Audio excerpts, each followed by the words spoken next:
웃는 얼굴로 애정어린 말을 하면 신을 도울 수 있습니다. 제가 평소에 제자들에게 자주 하는 말이 있죠. 승부라는 것은 항상 눈앞에서 펼쳐진다. 이게 무슨 뜻이냐면 승부는 결산식이나 소득세 순위, 인사이동 발령, 입시 결과 발표 때만 나는 것이 아니라는 겁니다.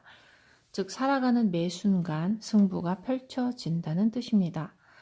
제가 이런 말을 하는 이유는 성공에 대한 정의가 세상 사람들과 약간 다르기 때문이죠. 세상은 인류 기업에 다니거나 출세를 하거나 장사를 해서 큰 돈을 번 사람을 성공한 사람이라 부릅니다만 저는 그렇게 생각하지 않습니다. 인간의 육체가 허물어지고 영혼이 고향으로 돌아갈 때가 되면 사회적 지위나 돈을 비롯하여 사는 동안 가졌던 모든 것을 이 세상에 놓고 가야 하죠. 저는 그래서 이런 말을 하곤 합니다. 1000명을 완수하는 것이야말로 진정한 성공이다. 1000명이란 인간이 이 세상에 태어날 때 신과 나눈 약속을 말합니다. 그리고 그 약속이란 바로 웃는 얼굴로 애정이 담긴 말을 하는 것이죠. 물론 사람마다 1000명에 대한 정의는 다르겠지만 저는 그렇게 생각합니다. 그럼 왜 인간이 태어날 때 신과 이런 약속을 하는 걸까요? 그건 신이 웃는 표정으로 애정이 담긴 말을 하는 사람을 필요로 하기 때문입니다. 신은 풀과 나무, 곤충과 새, 인간을 포함한 지구상의 모든 것을 창조했지만 단 한 가지 창조하지 못한 게 있습니다. 바로 자신의 사랑이죠. 신은 자신의 위대한 사랑을 직접 표현할 수 없습니다. 그러니 웃을 수도 말을 할 수도 있는 인간이 신을 대신해서 이 사랑을 표현해야 하는 겁니다.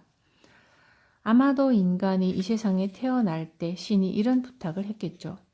나 대신 사람들에게 웃는 얼굴로 애정이 담긴 말을 해주길 바라네.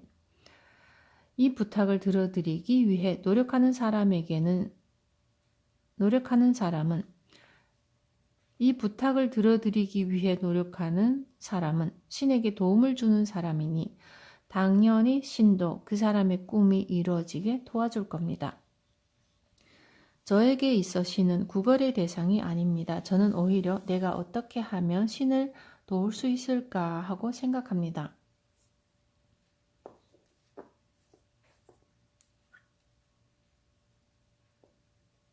그리고 무엇보다 1000명을 지키려고 노력하고요. 1000명을 지키면 적이 사라지고 만나는 사람마다 자기 편으로 만드니 직장 생활이든 사업이든 잘 풀릴 수밖에 없습니다. 가정에서든 학교에서든 삶의 모든 면이 순탄해지죠. 설사 엄청난 부자가 되지 못했다 해도 괜찮습니다. 하늘나라에 갔을 때 신에게 이제는 웃으면서 애정이 담긴 말을 할 수 있게 되었어요 하고 자신 있게 말할 수 있을 테니까요. 물론 무엇을 성공으로 여기느냐는 사람마다 다릅니다. 물질적인 풍요만을 성공의 척도로 여기는 사람도 있고 정신적인 성장만을 성공으로 보는 사람도 있죠. 이 두 가지 모두를 성공으로 생각하는 경우도 있고요. 이처럼 성공이라는 개념의 폭은 넓습니다. 또 그렇기에 우리는 헤아릴 수 없을 만큼 많은 분야에서 승리를 맛볼 수 있는 것이겠죠. 그 중에는 웃는 얼굴로 애정이 담긴 말을 하는 게 성공이라면 누가 이런 고생 따위를 하겠습니까? 하며 따지고 싶은 분도 있을 겁니다. 물론 그러셔도 전혀 상관없습니다. 그렇지만 한번 잘 생각해 보세요. 웃으면서 애정이 담긴 말을 하는 것이 그렇게 쉬운 일일까요? 실제로 해보면 그리 만만한 일이 아님을 알 수 있습니다. 웃고 있으면 얼굴의 근육이 피곤해지죠. 운이 좋다는 말을 하고 싶어도 입이 잘 떨어지지 않을 때도 있고요. 아무리 칭찬하고 싶어도 도저히 해줄 수 없는 사람이 등장하기도 합니다. 인생은 늘 자기 자신과의 승부입니다. 그리고 매 순간 승패가 결정되고요. 눈앞에서 승부가 펼쳐진다 함은 바로 이런 뜻입니다. 사람은 누구나 무언가를 배우며 살아갑니다. 늘 웃는 얼굴로 애정이 담긴 말을 하는 것도 수행입니다. 이는 곧 이런저런 일을 겪으면서도 행복하다고 느낄 수 있는지를 배우는 수행이라 할 수 있습니다.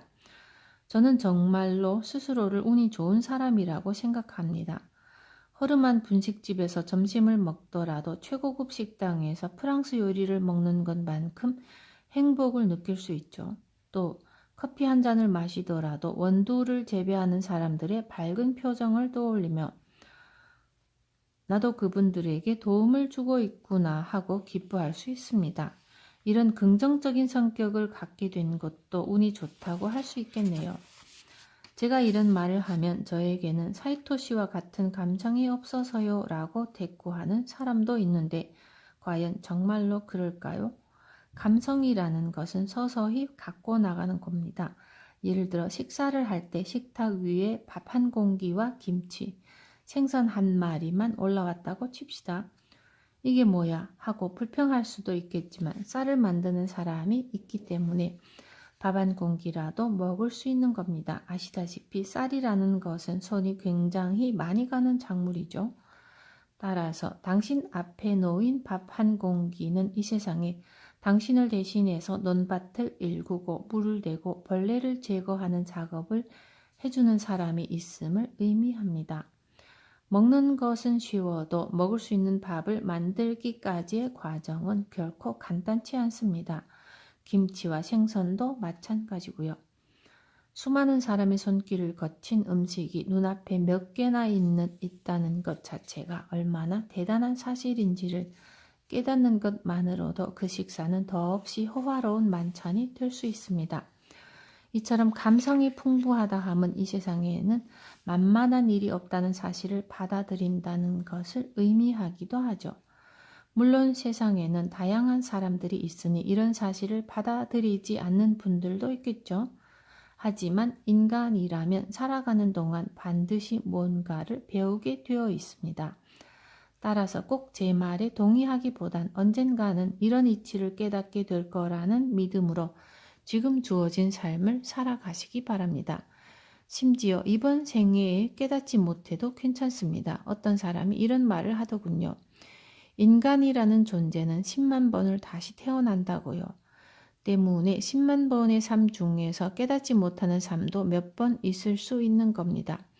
하지만 결국 인간은 수없이 환생을 거듭하면서 영혼의 성장을 이루어 나갑니다.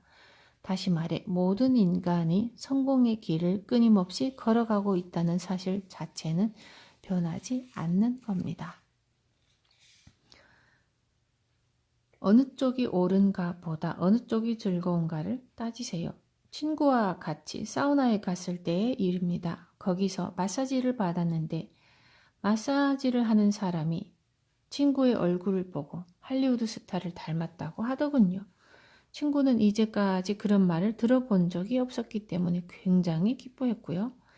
그런데 마사지사가 정작 배우의 이름을 떠올리지 못해서 답답했죠. 친구와 저는 그의 입에서 배우의 이름이 나올 때까지 잠자코 기다렸고요. 그런데 한참 뒤에야 마사지사가 이렇게 말하더군요.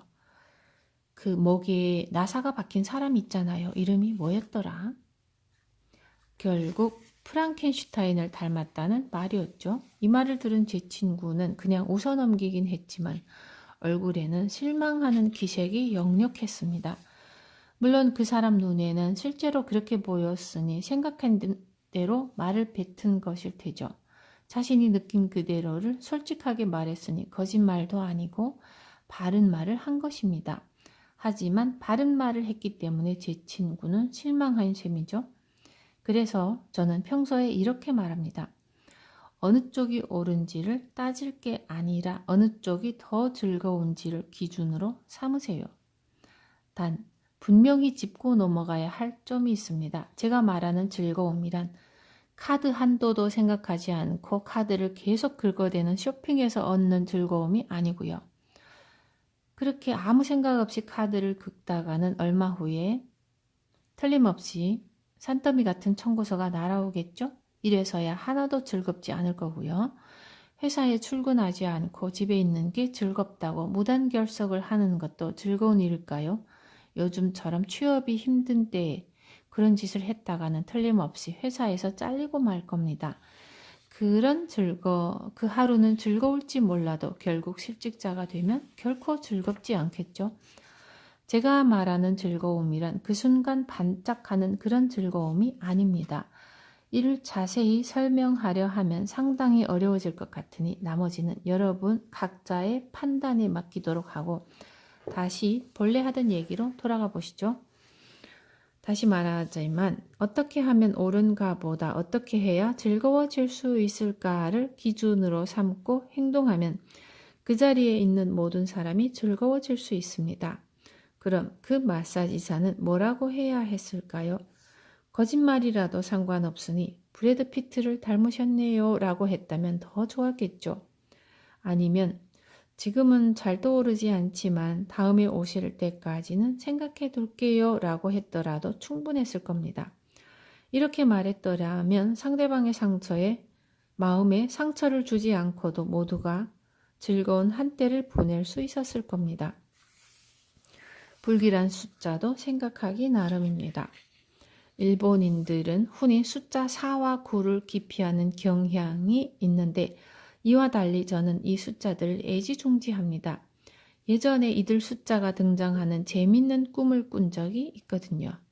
숫자 4와 9는 제 꿈에 나타나서 아무런 잘못도 없는데 왜 사람들이 자신들을 그토록 싫어하는지에 대한 고민을 털어놓았어요. 본인들도 나름대로 이런저런 이유를 생각해 보았지만 도무지 답을 찾을 수 없었던 게죠. 그래서 저한테 상담을 하러 왔던 거고요. 이제껏 살아오면서 많은 상담 요청을 받아왔지만 이런 고민은 또 난생 처음이었습니다. 저도 뭐라고 대답해야 할지 몰라서 망연자실해 있었고요. 그런데 사와구는 제 앞에서 이런 모습이라면 사람들이 좋아할까요? 하며 자기네들끼리 자리를 바꿔가며 열심히 갖가지 모양을 만들어 보이더군요. 그 모습이 너무 진지해서 그만 웃음을 터뜨렸는데 웃지 말고 히토리 씨도 뭔가 아이디어를 내봐요 하며 핀잔을 주는 겁니다. 그래서 저는 사뭇 진지하게 이렇게 대답했죠. 사람들이 사와 구를 기피하는 것은 죽음 사와 고생 구를 연상시키기 때문이지. 당신들이 잘못해서가 아니에요. 그러자 이들은 그건 너무해요. 우리 둘이 합치면 모든 일이 좋아지는데 좋아지다는 일본어로 요쿠나루라고 하는데 발음상 요쿠가 사구에 해당된다는 말이죠. 이 말을 듣고 나자 저는 그 두 숫자가 그동안 부당한 대우를 받아왔다는 생각에 측은한 마음이 들었습니다. 그래서 앞으로는 당신들을 소중하게 여기겠습니다 라고 했죠. 그러자 사와 구는 안도의 한숨을 내쉬며 감사합니다. 저희 둘이 당신의 인생을 좋게 만들어 드릴게요 하고는 사라지더군요. 여하튼 정말 황당한 꿈이었는데 저는 덕분에 사와 구가 합쳐지면 좋아진다는 뜻이 된다는 걸 알게 되었죠. 그 후로 저는 전화번호부터 자동차 번호에 이르기까지 죄다 사와 구로 바꿔버렸죠. 그 때문인지까지는 모르겠지만 그 뒤로 확실히 좋은 일이 연달아 일어났답니다. 이 이야기를 제자들에게도 전해주자 모두 기뻐하며 좋아하더군요. 이처럼 사와 구가 합쳐질 때 좋은 일이 일어난다고 여기면 이 숫자들을 쓸데없이 피해 다닐 이유도 없어집니다. 이강은 행복. 지금 하고 있는 고민도 1년 뒤에는 분명 사라집니다. 평생토록 하는 고민이라는 건 없습니다. 사람이 살다 보면 이런저런 일을 겪게 되죠. 즐거운 일도 있지만 때론 괴로운 일도 있고요. 여러분 중에는 지금도 고민거리가 한가득인 분도 있을 거죠. 그런데 고민이라는 건 과연 뭘까요? 각자 나름대로의 정의가 있겠지만 제가 생각하는 고민의 정의는 자기 힘으로는 어떻게 해볼 수 없는 문제입니다. 어떻게든 해결할 수 있다면 벌써 행동으로 옮겼을 테니 고민거리로 남지 않았겠죠? 어떻게 해볼 수 없으니까 고민하게 되는 겁니다. 그런데 생각해 보세요. 평생토록 하는 고민이라는 게 있나요? 그렇지 않습니다. 여러분께 질문을 하나 하겠는데 1년 전 오늘 자신이 어떤 일로 고민했었는지 기억하고 있습니까? 2년 전의 고민은 기억하나요? 예전에 제가 실제로 1000명을 대상으로 이런 설문조사를 벌인 적이 있습니다. 그런데 1년 전 고민을 기억하고 있는 사람은 단 한 명도 없었고요. 따라서 지금 당신이 하고 있는 고민도 1년 뒤에는 분명 사라집니다. 왜 그런 걸까요? 고민이라는 것은 자기 멋대로 사라지는 것이기 때문입니다. 자기가 어떤 행동을 취해서 고민이 사라졌다기보다 그저 자연스럽게 사라진 겁니다. 시간이 해결해 준 것이죠. 즉, 시계의 침이 돌아가면서 고민도 서서히 없어진 셈이고요. 다시 말해 시간은 당신 편입니다. 그러니 지금 고민이 많다고 해서 너무 자책하지 마세요. 나는 아무것도 하지 못하는구나. 나는 정말 무력한 사람이야. 라고 생각할 필요는 없다는 거예요. 그렇게 생각하는 사람도 실제로는 뭔가 하고 있는 겁니다. 고민이 있는 사람은 대체로 이런저런 걱정을 하는데, 그런데 생각해 보세요. 걱정하는 것도 분명 하나의 행동이지 않나요? 그런데 인간에게는 자신이 생각한 것을 끌어당기는 힘이 있다고 합니다. 따라서 걱정을 할수록 오히려 안 좋은 일이 더 생기는 것이죠. 우스갯소리지만 바람 피운 게 걸리면 어떡하지 하며 걱정하는 사람은 결국에 들통난다고 합니다. 따라서 고민거리가 있더라도 괜히 가슴 졸이고 머리를 쥐어뜯고 있을 필요는 없습니다. 그럼 어떻게 해야 할까요? 그저 시간에 맡기세요. 똑딱똑딱 시계바늘이 돌아가는 소리가 운이 좋다, 운이 좋다라는 소리로 들려야 합니다. 시계가 돌아가는 소리를 들으면서 아, 시간이 내 편을 들어주는구나 라고 생각하는 걸로 충분합니다. 이렇게 생각하는 것만으로도 마음이 한결 가벼워집니다. 이 이야기는 제자들 사이에서 마음이 1000분의 1만큼 가벼워지는 이야기라고 불리는데 원래는 100분의 1만큼 가벼워지는 이야기였습니다. 그런데 왜 100분의 1만큼 가벼워지는지 모르겠다는 반응이 덜어 있어서 재미로 1000분의 1로 바꾼 것이죠. 어찌되었든 자신의 마음을 조금이라도 가볍게 하자는 뜻에서 이렇게 이름을 붙인 것이니 여러분도 함께 그렇게 믿어보세요. 손쓸 수 없는 문제로 고민하지 마세요. 철학이란 자기가 행복해지고 흘러넘치는 행복을 남에게도 베풀 수 있을 때 비로소 진가를 발휘하는 것이 아닐까요? 그리고 저는 철학의 목적은 혼자서 해결할 수 있는 것은 스스로 해결하는 그런 인간을 만드는 데 있다고 생각합니다. 물론 세상에는 혼자서 해결할 수 없는 문제도 있습니다. 예컨대 지진이나 갑작스런 사고는 자기 힘으로 어떻게 막을 수가 없죠.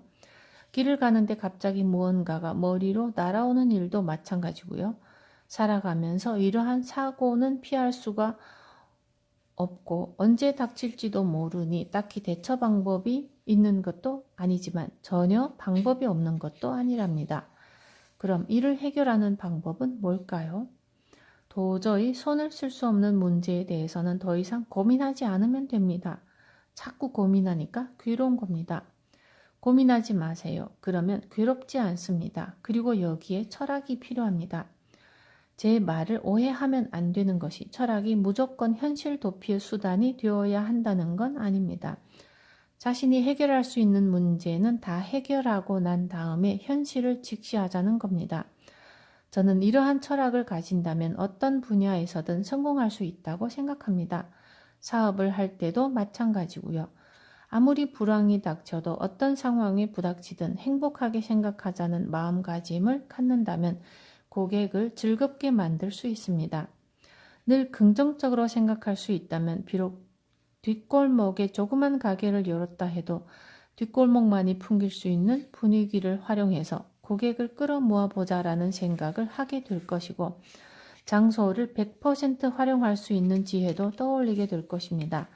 당연히 장사도 잘 되겠죠. 그리고 나중에 그곳 다른 곳에 가게를 열었을 때도 뒷골목에서 성공한 경험을 바탕으로 새로운 장소를 멋지게 만들 수 있는 지혜 또한 분명 떠올리게 될 겁니다. 그런데 같은 상황에서 가게의 위치가 좋지 않으니까 손님이 안 오는 거야 라고 탄식만 하고 있다면 이런 지혜는 결코 떠오르지 않겠죠.